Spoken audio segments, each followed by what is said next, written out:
अस्सलाम वालेकुम वरहमतुल्लाहि वबरकातुहू। आज हम लोग बात करेंगे फ़लस्तीन और इज़राइल का जो युद्ध चल रहा है। हालाँकि ये फ़लस्तीन और इज़राइल का युद्ध नहीं है, ये हमास ने इज़राइल पर हमला किया है। हालाँकि फ़लस्तीन वाले जो है, इनमें लोगों में इनका कोई इन्वॉल्वमेंट नहीं है। हमास का जो तरीका है हमला करने का, वो थोड़ा अलग है, जिसकी वजह से बहुत से देश इसका साथ नहीं दे रहे हैं। हाँ, लेकिन फ़लस्तीन के साथ काफ़ी देश हैं। ज़्यादातर मुस्लिम देश तो हैं ही हैं, अलग से कोई इंग्लिश कंट्री भी हैं और भी दूसरे, जैसे हमारा इंडिया भी फ़लस्तीन के साथ है, हमास के साथ नहीं है। तो ऐसा ही मामला है, क्योंकि हमास का थोड़ा तरीका इनवैलिड तरीका है और इस फ़लस्तीन वालों का तरीका, जो फ़लस्तीन के आम लोगों का, उनका एक ऐसा प्रदर्शन कर लिए, थोड़ा जुलूस निकाल लिए, या थोड़ा ज़्यादा से ज़्यादा लोग थोड़ा पत्थर वगैरह बाटली चला दिए। तो ये उनका तरीका है, इसलिए उनके खिलाफ लोग नहीं है, क्योंकि लोगों को पता है, हर देश वालों को पता है कि ये ज़मीन तो फ़लस्तीन वालों की है, इसराइल को यहाँ जबरन बसाया गया है। इसराइल का जो मामला है, ये दुनिया भर में हज़ारों साल, यानी कई सौ साल से चल रहा है, लगभग 1000 साल से चल रहा है, कि उन लोगों को, ये हर दुनिया के हर देश में थे और काफ़ी जगह इनके ऊपर जुल्म हुआ। जैसे कि हिटलर ने लाखों लोगों को खड़े रख कर गोलियाँ मारी, वो दौर भी एक आया था इनके ऊपर, जिस उस वक़्त ये दुनिया भर के लोग उसकी निंदा भी की थी। तो वैसे ही हमेशा से इनके साथ ऐसा ही हुआ है। तो ये लोग कोशिश कर रहे थे अपने एक देश की, तो इन लोगों में माँग उठ रही थी कि एक देश बनाने की। तो ये लोग फ़लस्तीन की तरफ बढ़े, कुछ लोग अरब लोगों से अपना वहाँ की ज़मीन खरीद के, फ़लस्तीन की और यरूशलेम के करीब ज़मीन खरीदने की कोशिश कर रहे थे ये लोग।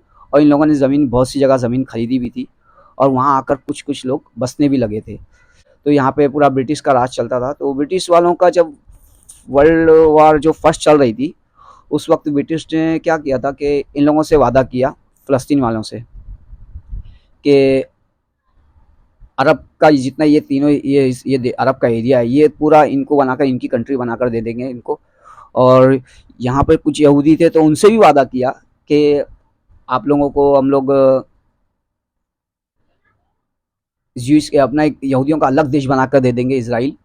तो ये दोनों जगह, दोनों साइड उन्होंने वादा किया। और जंग जब जीतने के बाद इसने, यानी ब्रिटिश ने, जो फ्रेंच है, उसके साथ मिलकर अलग ही तरीके से काम कर दिया और ये जो नींव डाल दी लोगों की, क्योंकि इनको तो यहाँ पे जो यहूदी थे, इनको अपना देश चाहिए ही था और दुनिया से अलग अलग देशों से भी लोग यहाँ आहिस्ता आहिस्ता आ ही रहे थे।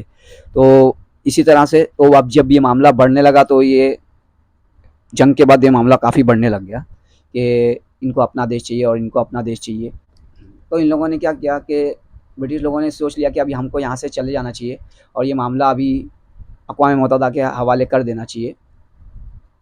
तो अक़वाम मुत्तहिदा बोले तो जैसे कि यूनाइटेड नेशन,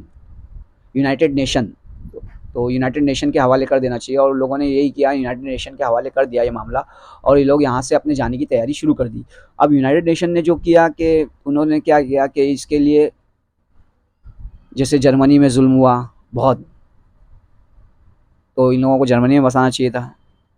और यूरोप के, अमेरिका के पास इतना खाली पड़ा था ज़मीन, इन लोगों ने अपने आप ही नहीं बसाया, जबकि अमेरिका में लोग जाकर बसे थे, जुल्म होता तो बसे थे। लेकिन अमेरिका ने क्या किया कि इनको, जब यहाँ पर लोग आने लगे ना, फ़लस्तीन में बसने लगे, तो अमेरिका ने भी उनको यहाँ भेजने लगा। और ब्रिटिश ने, हालांकि ब्रिटिश उस टाइम पे इन लोगों को रोक रहा था कि नहीं, यहाँ पे कोई आएगा नहीं, लेकिन फिर भी यानी वो हुआ नहीं, क्योंकि अमेरिका उन लोगों का साथ दे रहा था। तो इस वजह से उन लोगों को आने मिलते गया और वो लोग यहाँ बढ़ते गए। तो उस दौर में काफ़ी लोग, हर देश में जो जा जाकर बसे थे, वो काफ़ी लोग फ़लस्तीन की तरफ बढ़ गए और फ़लस्तीन में रहने लगे आकर। और जैसा भी आने लगे, लीगल तरीके से, अनलीगल तरीके से, बस आने लगे, क्योंकि इनको अमेरिका जैसे बड़े देश की सपोर्ट थी।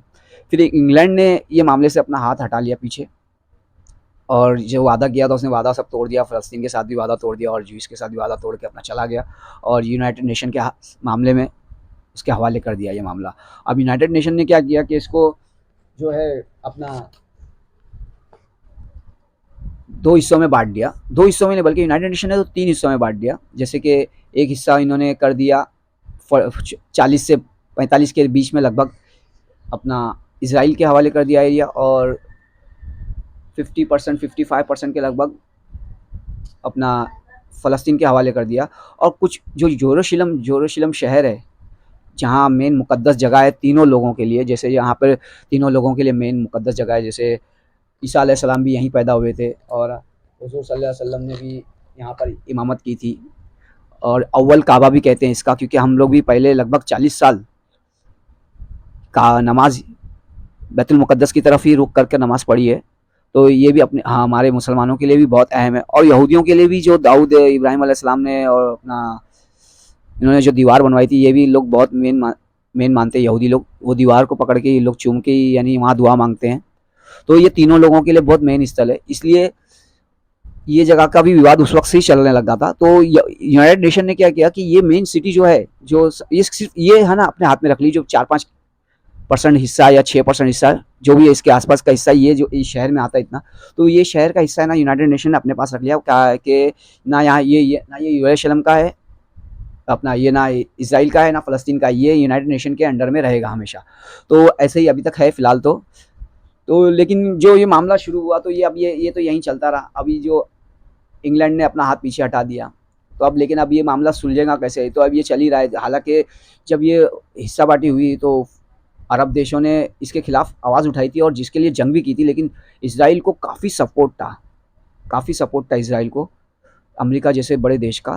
तो अरब देश इज़राइल से जीत नहीं पाए और अरब देश ने क्या करने लगा कि उसके बाद वो जितनी ज़मीन पे लड़ाई लड़ा के जितना अंदर आ गया था, फ़लस्तीन में जितना घुस गया, तो वो ज़मीन उसने अपने अंडर में कर लिया। तो इस तरह से उसने बहुत सी ज़मीन अपने अंडर में करते हुए जो 40% पे था, आज वो 90% यानी 80% के ऊपर उसके हिस्से में अभी फ़लस्तीन का एरिया उसके हिस्से में है। यानी अभी सोचो, अभी जगह तो फ़लस्तीन की है, ये लोग आकर बसे हैं, तो ये इतना दादागिरी से आगे बढ़ते जा रहे हैं, लेकिन लोग कुछ नहीं बोल रहे, बस ये बोल रहे हैं कि हाँ, हमास ने हमला किया तो उसका जवाबी कार्रवाई। तो ये तो हमास अपने आप को जो है फ़लस्तीन की आर्मी मानता है, लेकिन हमास को फ़लस्तीन से एक बिल्कुल अलग-थलग रख दिया गया है।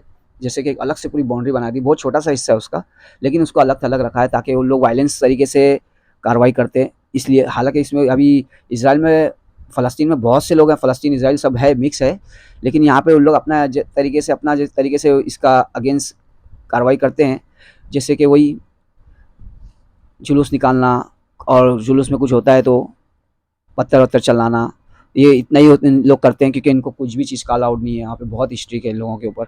और जो इज़राइल वाले हैं, ये आहिस्ता-आहिस्ता अपनी ज़मीन को आगे बढ़ाते जा रहे हैं और मुसलमान जो है, ये गुस्से में आकर, तैश में आकर कुछ ना कुछ करते हैं और जिसकी वजह से इज़राइल को मौका मिलता है उनके ऊपर कार्रवाई करने का, क्योंकि ये 1 से 2 पत्थर मारेंगे और ये हज़ारों गोलियाँ चलाएँगे। इससे इससे ये होता है कि हज़ारों लोग मारे जा चुके हैं अब तक के फ़लस्तीन में मुसलमान लोग। और हमास का जो है, जो हमास ने इस तरीके से हमला किया है, ये अभी इज़राइल को और बहाना मिल गया है। जो लोग अब वो बमबारी कर रहा है तो इसमें आम लोग मर रहे हैं, फ़लस्तीनी लोग। तो ये हमास का भी जो तरीका है, इसको अपना तरीका थोड़ा चेंज करना चाहिए और हमारे अरब कंट्री वाले हैं जो इसमें कुछ हिस्सेदारी करे और कुछ ऐसी बातचीत करे कि जिससे ये मामला जल्दी से जल्द हल हो। और देखो, आप लोगों ने एक चीज़ नोट किया, जैसे जब अरबों से जब स्टार्ट में 1948 में जब जंग हुई थी इसराइल की, उसके बाद से इज़राइल की आंखें खुल गई। इज़राइल ने क्या किया, पहले अपनी एजुकेशन पे ध्यान दिया, पढ़ाई करना, अपनी पोस्ट अच्छे देशों में जाके काम करने लगे और यानी उन लोगों ने बहुत तरक्की के रास्ते चुनने लगे। यानी उन लोग अपनी तरक्की पे ध्यान देने लगे और पहले अपनी तरक्की की, और अब इतनी मजबूती से खड़े हैं कि उन लोगों को डर नहीं है। अब उन लोग बोलते हैं जी हम लोग मारेंगे, और उसके खिलाफ अमेरिका, ब्रिटेन, ये कोई भी नहीं जा रहा है, क्योंकि वो लोग सब इन लोग के साथ में ही है। और मिडल ईस्ट में अमेरिका और ब्रिटेन का मामला ये है ना कि मिडल ईस्ट, अरब एरिया में जो ये मिडल ईस्ट का एरिया है, इसमें इनको फ़लस्तीन जो एक देश इन्होंने बनाया ना, इसीलिए बनाया कि इनका एक वहाँ पे एक गढ़ है। अब जैसे अमेरिका का पूरा हथियार का भंडार भी इज़राइल में है, जो वहीं से वो अभी जो रूस की जंग चल रही थी वहीं से वो लोग आगे भेज रहे थे, वहीं से भेज रहे थे। तो इसके लिए ये लोग बहुत चीज़ में काम में इस्तेमाल करते हैं और दूसरा इनका एक दबदबा कायम रहे मिडल ईस्ट में। तो इज़राइल एक ऐसा देश है अरब कंट्री में, ये चारों तरफ से घिरा हुआ अरब कंट्री से, लेकिन इसको बीच में इसीलिए लोगों ने बसाया ताकि यहाँ पे आगे फ्यूचर में इनको ये जगह काम में आए। तो लेकिन मेरा ये अपने मुसलमानों से यही कहना है कि देखो भाई, जो भी होगा इंशाल्लाह, ये फ़लस्तीन और यरूशलेम ये हमारा था और हमारा रहेगा इंशाल्लाह। और इसमें हमारी भारत सरकार भी फ़लस्तीन वाले लोगों के साथ है, लेकिन हमास के साथ नहीं है, जिसकी वजह यही है कि हमास थोड़ा वायलेंस तरीके से हमला किया है। तो ऐसा इंदिरा गांधी या चाचा नेहरू के ज़माने से लेके अभी नरेंद्र मोदी तक के ये बीजेपी गवर्नमेंट है, अभी तक के लोग फ़लस्तीन के साथ ही हैं, क्योंकि इससे पहले भी कुछ मामला था, उसमें भी इंडिया की तरफ से फ़लस्तीन को ही वोट गया था। तो फ़लस्तीन के साथ है, लेकिन हमास के साथ नहीं है, क्योंकि हमास के लिए भी थोड़ा सा हमास को अपने देश की तरक्की के लिए ध्यान देना चाहिए फ़लस्तीन को। उसके बाद जैसे इसराइल ने किया, पहले अपनी तरक्की की तरफ आगे बढ़ा और उसके बाद इसके ऊपर हमला किया और अपना चीज़ बढ़ाते गया। यानी जैसे कि तरक्की होने के बाद इसके पास ऑप्शन आते गए, पैसा आते गया, सब कुछ आते गया और ये ऑप्शन में अपना जैसे कि आगे आगे आगे आगे सब थोड़ी जगह लेते गया हर बहाने से। तो इसी तरह से ये अपना आगे अपना काम करते जा रहा है और हम लोग देखते रहे, सिर्फ चिल्ला रहे हैं और चुपचाप बैठ जाते हैं। तो इसलिए पहले अभी अपने आप को मजबूत करो, पढ़ाई लिखाई पे ध्यान दो, तरक्की करो, आगे बढ़ो, काम धंधे पे ध्यान दो और उसके बाद इंशाल्लाह ये हमारा होना है, होके ही रहेगा। तो चलो अभी मैं ये वीडियो यहीं ख़त्म करता हूँ और आगे इंशाल्लाह मैं इजराइल फ़लस्तीन के बारे में और बात करूँगा, क्योंकि मुझे बहुत अच्छा लगता है फ़लस्तीन के बारे में बात करना। तो इंशाल्लाह हम आगे भी फ़लस्तीन और इजराइल के बारे में बात करेंगे, ख़ास फ़लस्तीन के बारे में। तो आप लोग ये वीडियो लाइक कीजिए, शेयर कीजिए, सब्सक्राइब कीजिए, दुआओं में याद कीजिए। अल्लाह हाफ़िज़।